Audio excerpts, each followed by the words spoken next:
Jimwell Pacquiao, professional boxer ang ka-sparring. Former Team Casimiro, may banat kay Jason. Ito nga't pag-usapan natin, pero bago ang lahat, pakisubscribe po ng channel ko. Huwag niyo na rin kalimutan i-click ang notification bell para lagi kayong una sa balita.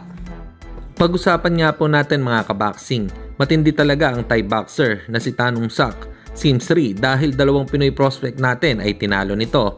Una si Miel Pajardo na pinatumba pa siya, pero nagawa pa din ni Sims 3 na manalo. Ngayon naman ay si Christian Araneta, pinatumba din pero nagawa pa ding manalo ni Sims 3. Dahil kung mapapanood nyo ang mga laban nito ay kahit pa na knockdown siya pero hindi tumitigil ng suntok at nagagawa nitong makapuntos sa kalaban.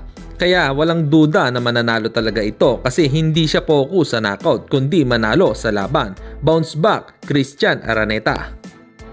Samantalang dating kasama sa Team Casimiro at naging kaibigan din na si Mark Yao or mas kilalang Silver Boys TV ay may matinding banat kay Coach Jason Casimiro or mas kilalang Kuya Lods.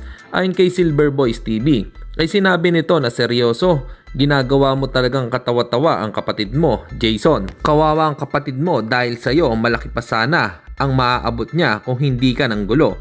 So matinding banat nga ito or akusasyon kay Kuya Lods. Wala pa namang sagot dito. Para sa inyo mga kaboxing, ano po ang masasabi nyo dito? Comment lang kayo sa ibaba.